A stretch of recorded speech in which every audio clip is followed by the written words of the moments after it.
Hey guys, it's Rustin Dodd of the Kansas City Star here with Vahe Gregorian on Sunday morning. The Royals came back yesterday, 6 runs down in the ninth inning. It's probably not even the best win they've had in the last 24 hours. We heard today that Salvador Perez is only going to be out 7 to 10 days with a quad contusion. He had an MRI last night.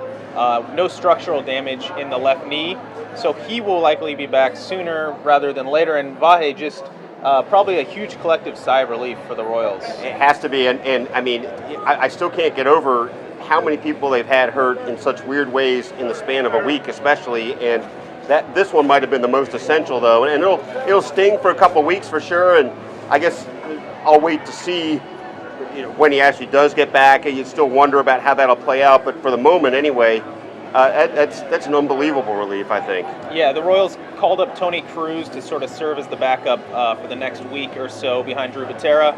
We'll probably see maybe both of those guys a little bit. But if you're talking about Salvador Perez, they've lost Mike Moustakas, they've lost Alex Gordon.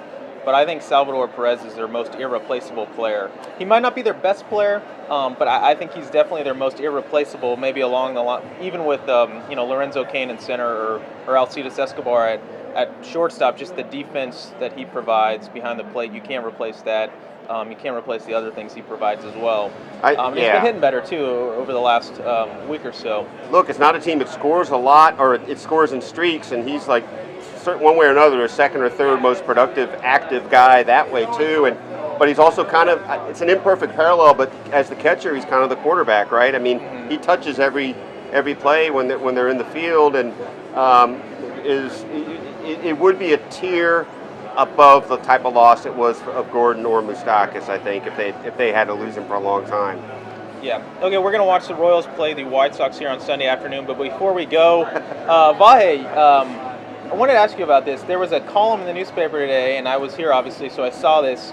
How do you feel about being the guy that left the greatest comeback in Royals history in the middle of the 7th inning? I feel like I am a man of the people, Rustin. I feel like there were a lot of people that had the same experience as I did yesterday.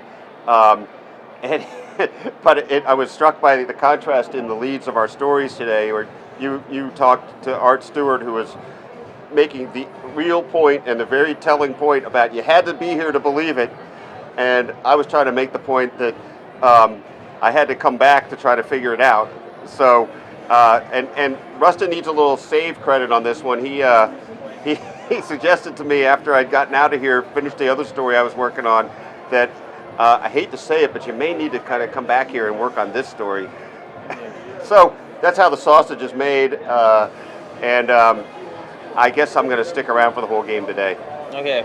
We will be here as always, so follow the coverage in the Kansas City Star and at kansascity.com. For Vahe Gregorian, I'm Rustin Dodd.